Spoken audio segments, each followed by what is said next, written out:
Oke, baik. Salam sejahtera untuk kita semua. Pertama-tama saya mengucapkan rasa terima kasih saya untuk audiens yang meluangkan waktunya untuk melihat video pemaparan yang kami buat dari kelompok 2 PBLGM 0316 yang akan mengupas secara tuntas mengenai tiga alat utama yang biasa digunakan untuk melakukan survei kedalaman laut. Di antaranya adalah single beam echo sounder atau SBS, multi beam echo sounder atau MBS, dan yang terakhir adalah side scan sonar. Jadi berikut merupakan dosen pengampu atau dosen pengajar kami, ya, Ibu Siti Nurcahyati STMSC dengan NIK 118207 yang mengajarkan kepada kami secara konsep dasar mengenai semua ilmu dalam survei kedalaman laut atau hidrografi. Oke, berikut merupakan anggota-anggota tim yang berperan aktif dan eh, bekerja sama dalam menyelesaikan slide PPT ini. Dan materi yang pertama akan dijelaskan oleh rekan saya Shirley. Kepada Shirley, waktu dan tempat dipersilakan. Baik, untuk alat-alat survei hidrografi yang pertama yaitu ada single beam echo sounder adalah alat yang digunakan untuk mengukur kedalaman laut atau perairan. Alat ini hanya menggunakan satu pancaran tunggal sebagai pemancar dan penerima sinyal gelombang bunyi. Transceiver dari alat ini dipasang pada lambung atau bantalan kapal. Transceiver mengirimkan sinyal akustik berfrekuensi tinggi dan menembakkan gelombang suara ke arah bawah kolam air di bawah kapal. Apa tujuannya? Tujuan dari single beam echo sounder yaitu untuk memperoleh data kedalaman atau yang kita sebut batrimetri. Data ini kemudian digunakan untuk membuat peta tiga dimensi yang berhubungan dengan kondisi fisik dasar laut. Selain itu, single beam echo sounder digunakan untuk melakukan survei awal sebelum operator menggunakan alat yang lebih kompleks seperti multibeam sonar. Next.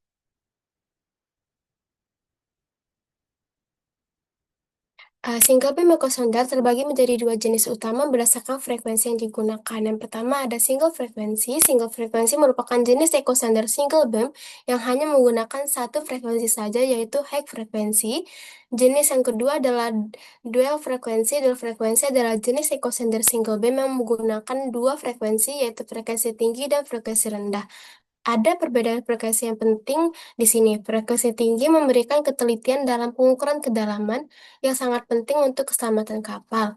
Sebaliknya, frekuensi rendah mampu menembus hingga ke lapisan lumpur dasar laut yang dalam. Karena menembus lumpur, data dari frekuensi rendah ini kurang cocok untuk penggunaan dalam pelayaran karena tidak menunjukkan dasar laut yang padat untuk navigasi. Next.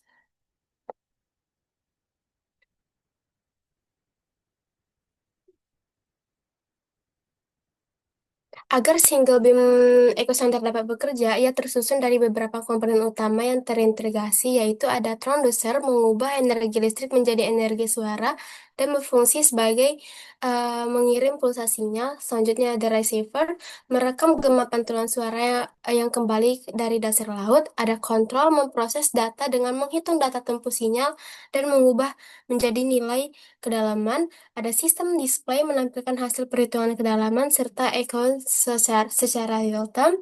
Ada echo sounder, ini adalah alat yang mengontrol transducer, menghitung waktu tempuh gelombang dan mengubahnya menjadi nilai kedalaman. Ada GNSS. GNSS dipakai untuk mendapatkan posisi horizontal atau koordinat kapal. Terakhir yaitu ada sound velocity probe yang digunakan untuk mengukur kecepatan rambut suara di air. Karena kecepatan suara sangat mempengaruhi perhitungan kedalamannya. Next.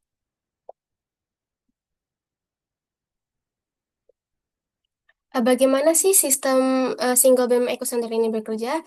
Single beam echo sounder ini bekerja dengan transducer yang mengeluarkan pulsa akustik berfrekuensi tertentu ke dasar perairan secara tegak lurus. Dasar perairannya memantulkan kembali pulsa tersebut, lalu receiver menerima kembali pulsa tersebut. Nah, proses ini menghasilkan data berupa selang waktu antara saat gelombang dipancarkan dan saat gelombang diterima kembali. Nah, prosesnya tersebut bisa dirumuskan dengan persamaan yang ada dilampirkan pada PPT terus ini. Next.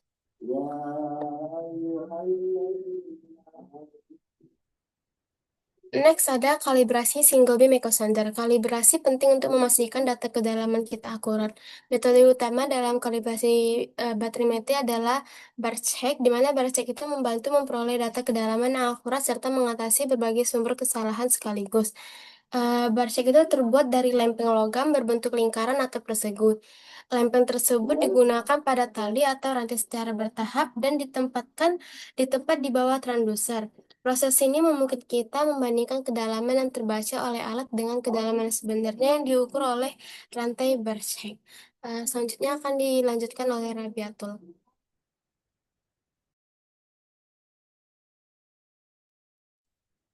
Oke, selanjutnya masuk ke kelebihan dari single beam echo sounder. Kelebihan dari single beam echo sounder ini memiliki kelebihan utama yaitu pengoperasiannya simpel, biayanya hemat, dan datanya yang sangat akurat, terutama di perairan dangkal yang berukuran 5 sampai 10 meter. Next.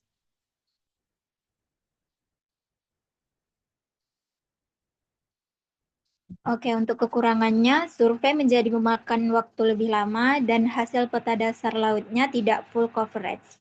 Ada celah atau area kosong di antara jalur kapal yang tidak terdata. Next.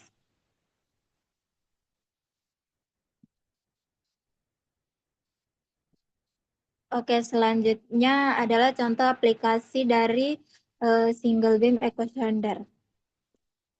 Yang pertama ada survei hidrografi pada alur pelayaran untuk navigasi. Yang kedua pengukuran penampungan melintang sungai. Yang ketiga survei pengecekan kedalaman di pelabuhan dan dermaga. Yang keempat survei pengerukan untuk memverifikasi kedalaman sisa. Next.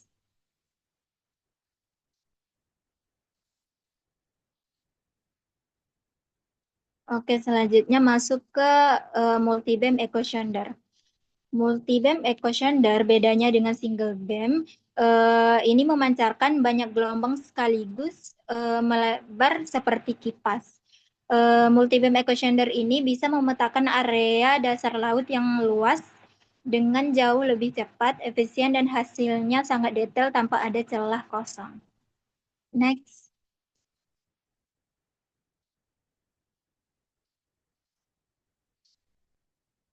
Nah, selanjutnya komponen dari multibeam echo sounder. Yang pertama, transducer. Transducer mengubah energi listrik menjadi energi suara dan berfungsi sebagai bagian yang mengirim pulsa sinyal. Yang kedua, unit kontrol dan integrasi. Pengukuran memancar sampai menerima sinyal serta mengubah data dari semua sensor agar hasil pemeruman tetap sinkron. Yang ketiga, unit referensi vertikal. Merekam gerakan kapal yaitu roll, pitch, yaw, dan have dan digunakan untuk mengoreksi data kedalaman dari pengukuran gerakan kapal. Next.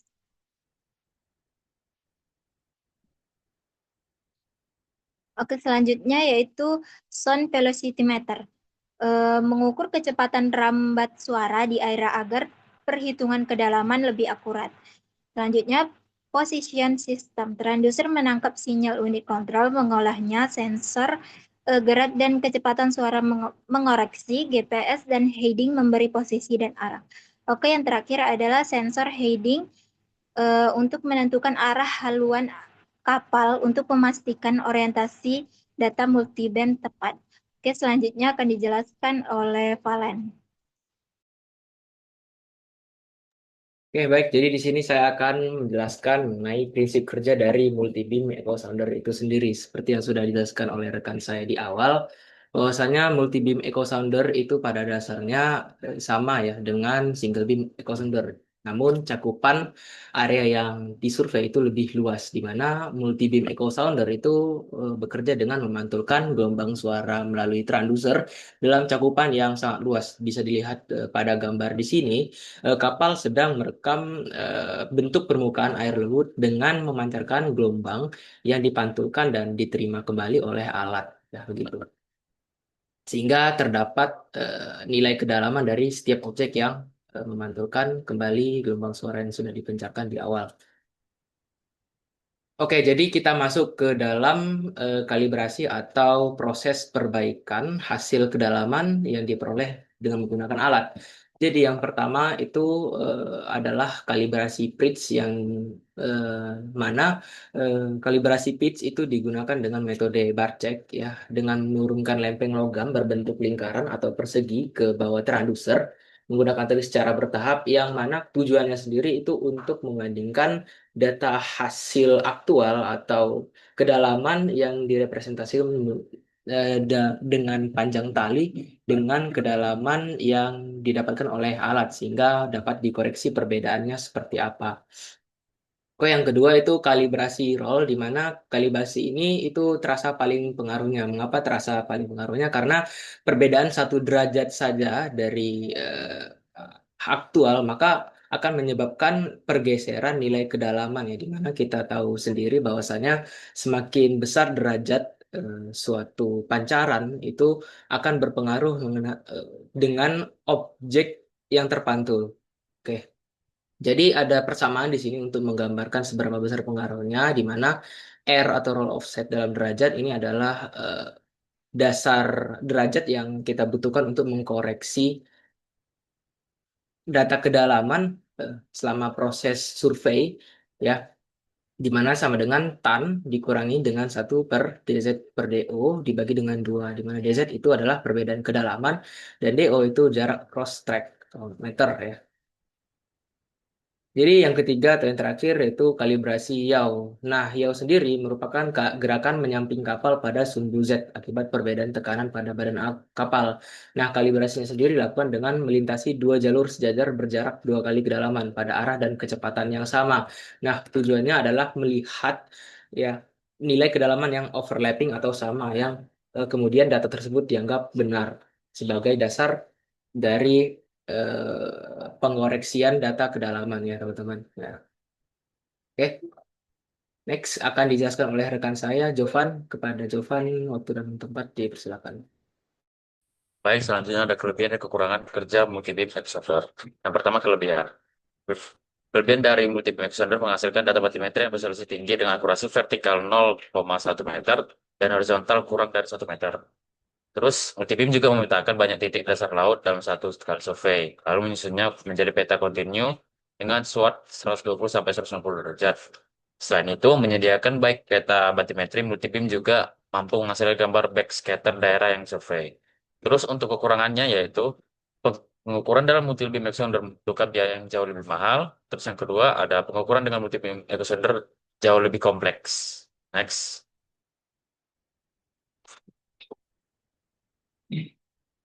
Contoh aplikasi multi-beam extruder. Yang pertama ada pengukuran kedalaman perairan atau batimetri. Terus yang kedua ada pemetaan jalur pipa. Yang ketiga ada deteksi hydrothermal event. Yang keempat ada deteksi kebocoran minyak dan gas. Next.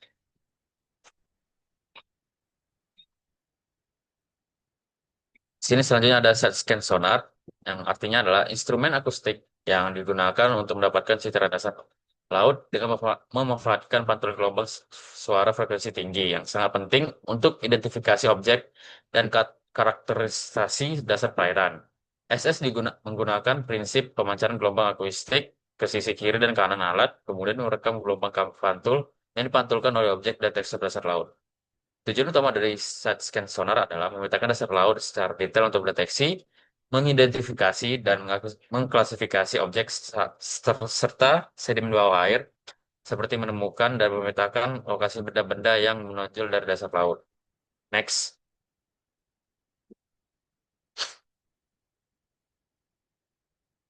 Jenis jenis scan sonar yang pertama ada high frequency SS. Jenis frekuensi ini memiliki gelombang frekuensi dari 325 sampai 500 kHz atau lebih tinggi, sehingga dapat menghasilkan resolusi lebih tinggi untuk mendeteksi objek kecil serta sedimen halus. Namun, gelombang frekuensi tinggi dapat dengan cepat dilemahkan oleh air, sehingga jangkauan sapuan terbatas. Terus yang kedua ada low frequency SS. Jenis frekuensi ini memiliki gelombang frekuensi dari 33 sampai 200 kHz, memiliki jangkauan luas hingga ratusan meter untuk pemetaan area besar di perairan dalam, meski resolusi lebih rendah dan detail objek lebih sulit dibedakan. Terus yang ketiga ada dual frekuensi SS. Jenis frekuensi ini bekerja pada dua frekuensi untuk keseimbangan resolusi dan coverage dan umum di sistem modern. Penggunaan kedua frekuensi ini berfungsi untuk mendapatkan resolusi yang terbaik dari kedua frekuensi. Next.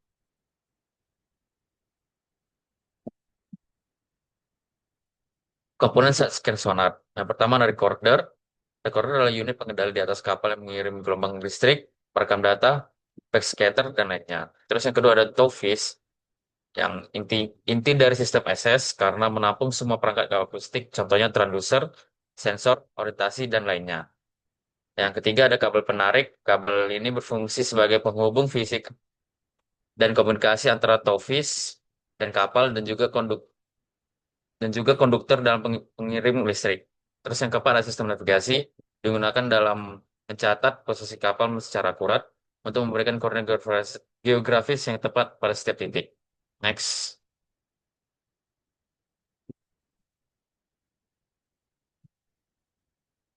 Next akan dijelaskan oleh Gerard.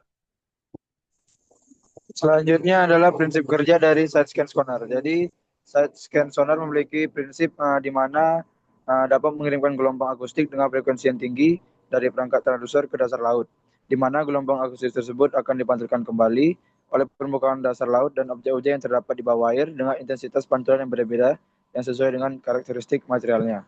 Next.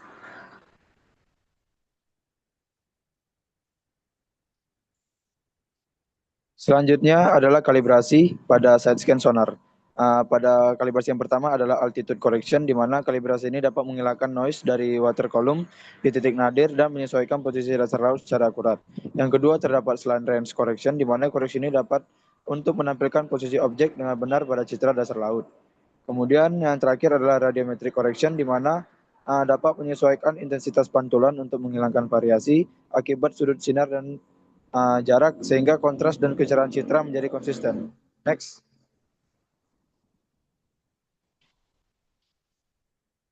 Kelebihan dan kekurangan kerja pada side scan sonar. Pada kelebihan yang pertama ialah unggul dalam menghasilkan citra dasar laut dengan resolusi yang tinggi seperti foto. Kemudian memiliki liputan luas dari kedua sisi lintasan, yaitu 100 sampai 200 meter per sisi. Kemudian akurasi tinggi pada identifikasi material dasar laut. Dan terakhir mengidentifikasi karakteristik pada permukaan laut, tekstur sedimen, dan deteksi objek. Next. Selanjutnya adalah kekurangan dari side scan sonar, di mana hasil citra sangat dipengaruhi oleh kondisi laut dan stabilitas kapal. Kemudian sinyal akustik sering mengalami interferensi dari sumber lain seperti gelombang ekosonder lain di dekatnya. Kemudian rentan terhadap blind zone, di mana area tanpa data karena sudut pancaran dan geometri sensor harus dikoreksi secara teliti. Dan terakhir ialah jangkauan sinyal dari resolusi saling berbanding terbalik, sehingga frekuensi tinggi memberikan resolusi bagus, tapi jangkauan pendek. Sedangkan sementara frekuensi rendah memiliki jangkauan panjang, tapi resolusi menurun. Next. Pada bagian terakhir adalah contoh aplikasi dari side scan sonar, di mana dapat digunakan untuk pemetaan dasar laut dan eksplorasi laut dalam, pemantauan habitat dasar laut, pencarian dan identifikasi objek bawah air, dan penelitian arkeologi bawah air. Selanjutnya akan saya kembalikan kepada moderator. Oke, baik. Mungkin sekian pemaparan yang dapat kami lakukan. Semoga pemaparan kami dapat berguna bagi rekan-rekan semua yang menyaksikan video yang sudah kami buat. Adapun ada kesalahan atau hal-hal lain yang perlu dikoreksi, mohon untuk sekiranya diberikan masukan melalui komen di bawah. Kami dari kelompok 2 mengucapkan terima kasih.